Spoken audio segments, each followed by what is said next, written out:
my father died in 2011 from cancer. For such a thing that had such an impact on my life, I can't pronounce the name of the cancer. I'm probably in a room full of people who can pronounce it, but I won't attempt it. It was a soft tissue sarcoma that first appeared as a lump on his back. The initial treatment was surgery. It was followed by radiotherapy. This was all very straightforward. He felt really good after it. He bought a bike at the end of his treatment. He was always a man who said that he'd prefer to wear out than rust. At the same time, we were all on tender hooks. The way it was diagnosed, the rareness of the cancer meant we were never, it was always a fairly terminal disease. 2 months after the end of the radiotherapy, he had a scan and it had spread. It first spread to his lungs, which caused breathing difficulties. It then spread to his bones, which caused frequent and agonizing pain. Once the cancer had spread, the oncologist asked my dad, was quality of life or length of life important to him? He didn't hesitate in his answer. It was quality of life. There was no issue or wondering or discussion about it. Quality of life was his absolute priority. So we saw this written down on notes, and as far as we were concerned, that was in the system. It was known. What followed then was 8 months of very low to no quality of life for my father. He went on several rounds of chemotherapy. They all went the same way. The chemo would cause him to get very sick. They would reduce the dose, in some cases stop it immediately as it was putting him at risk. He would then be scanned and it would be discovered that the cancer was spreading unimpeded. I have no idea if this was the best course of action. At the time, I thought it was the only course of action. It meant that he spent a lot of time very sick in hospital when he wanted to be at home. The experience of the last 8 months of his life was like entering an alternate universe for me. It was a completely uncharted territory that I had no experience of. The experience for me as a family member and for my mother and my sister who were also caring for him, and I think for anyone caring for someone with a terminal illness, was a feeling that you're barely managing to cope at any one time. And that's how things are now. In the back of your mind constantly is that this is going to get worse, and how would you cope then when it did get worse? It was very stressful and it was all-consuming. We experienced various different types of palliative care at home, in hospital, in hospice. The most valuable palliative care that we got was the home visits from the hospice nurses. Home is where my dad was happiest. He grew up on a farm, and in the house that he grew up in, people would just randomly pop in for chats during the day. The home hospice nurses were just like that. They would just pop in for a chat. They really got to know my father. They understood that he had hearing difficulties. That didn't mean just shouting louder. They got past his fine. This was his standard reply when anyone asked him how he was, no matter how bad, fine. But they got past that, and they respected how he dealt with his pain. They helped us manage the constantly changing medication. Just their parting words of call us anytime or we're in the area every day was an incredible relief, and it made us feel less alone. My experience in caring for my father showed me the impact that both good and poor care can have on both the patient and the carer. Your entire focus as a carer is on the well-being of your loved one. Your world is small. When you see the person you are caring for treated with kindness and understanding, it brings you comfort. When you see them treated badly, it is devastating to see. I know that word might seem silly or dramatic, but it's the only word I can use. The cancer gave him so much unavoidable suffering. Seeing him go through avoidable suffering was really hard. I could see that people working in hospitals and hospices were all working under pressure in very difficult circumstances, and that there clearly weren't enough staff to cover the care needs of very sick people. Yet, in these circumstances, I saw some incredibly kind, tender, unhurried and compassionate care. I also saw, and I'm not quite sure what the right words to use are here, but something in the range between indifferent to brusque to disrespectful care. All of this in one day, in one facility. In his last few weeks, he was transferred to a hospice. He was too sick to stay at home. It was a very difficult end.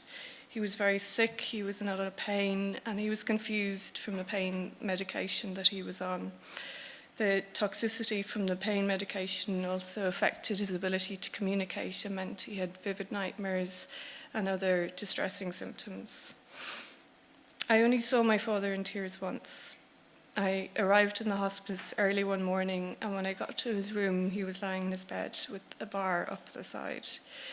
He was furious that he'd been knocked into his bed. He was very weak, but he rattled the bar with vigour. I called the nurse, who immediately took it off and could see how upset he was. I can understand why this was done. He was very weak, he was shaky, and the nurse was busy. And I'm sure for some people, a bar in the bed would be a comfort that they would feel more secure with. But to him, the experience of being locked into his bed was a complete affront to his dignity and far worse than any risk of falling. It made him furious, and it affected his trust in the hospice and the perception of the care that they provided.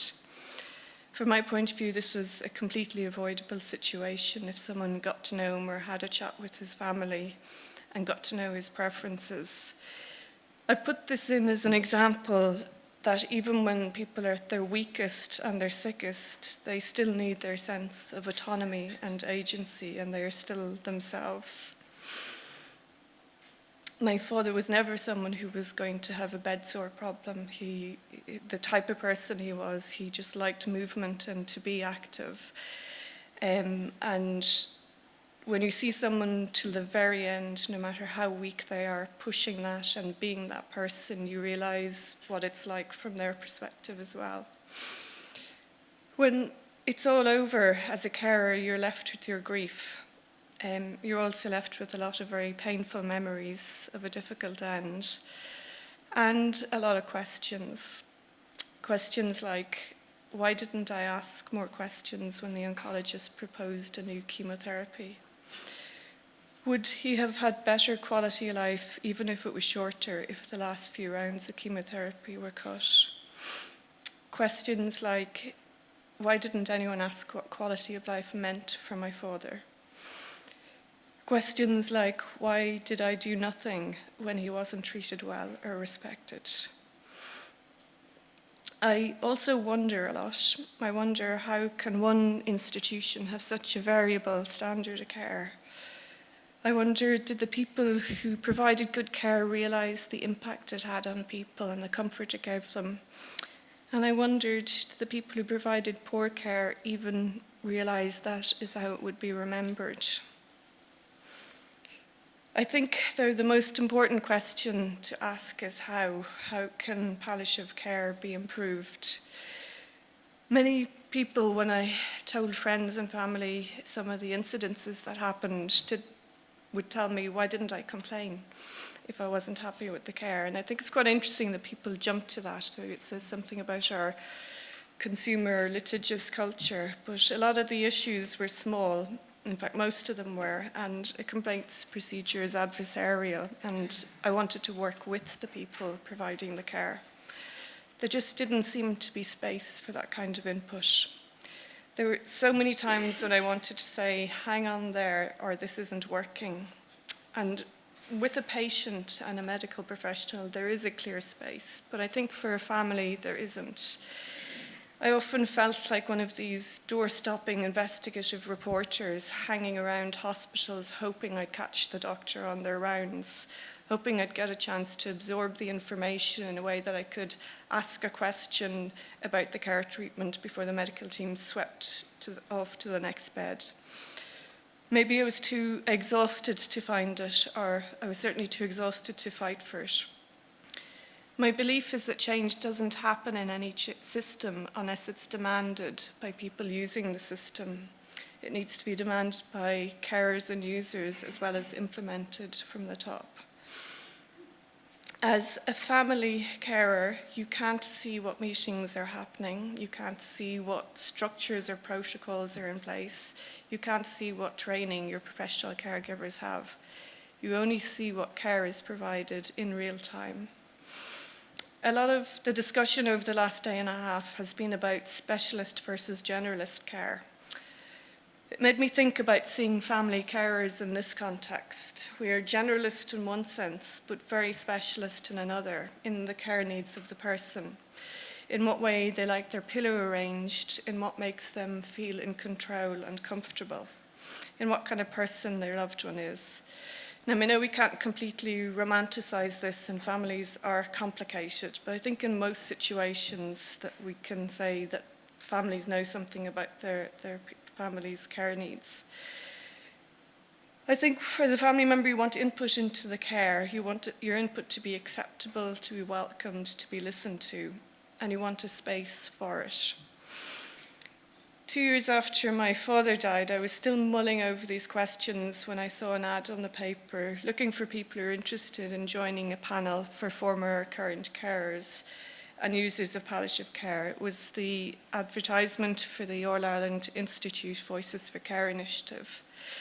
I joined the panel and met people from all over the country who had gone through different and similar experiences. What it gave me was hope that the user and carer experience were seen as valuable to the sector and that a space could be created for that voice. One of the projects the Voices for Care was involved in was the Let's Talk About survey of people's experience of palliative care. From my point of view, the most significant thing about Let's Talk About was that it wasn't asking people to rate on a scale between 1 to 5 a particular service or event.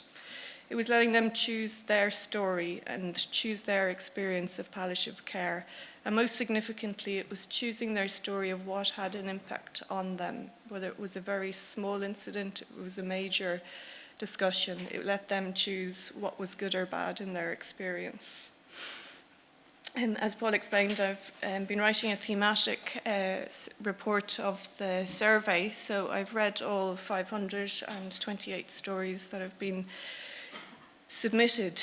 Interesting when I would say to friends that I was doing this work, because I don't work in the sector, they would say, gosh, is that really difficult or upsetting to do? Some of them would say, are you mad? The answer to this is both yes and no. Some of the stories were incredibly painful and difficult to read. They did make me grateful for the good palliative care that my father did get. The home help team, a great GP, not having to go through A&E. The stories submitted reflect all of the issues that have been discussed, and I found it at this conference quite reassuring and comforting that so many of the issues have been discussed. They're not new. People felt they experienced too little autonomy, the helplessness and frustration, the lack of information. You feel a real voice of people wanting to manage their own conditions but not having the information to do that. Also that people valued clear and sensitive communication, and that when their emotional and psychological needs were met. And then some of the stories were really beautiful. This was a complete revelation to me, that a good death isn't just one that is pain-free or just not awful. A good death can be a positive time for a person dying, and people describing even the experience of their loved one dying as a happy memory that would provide solace to them and help them in their grieving. The Let's Talk About survey showed me that that is a common experience too. If good care is possible somewhere, it's possible everywhere. It shouldn't depend on luck. We all have that right. Thank you.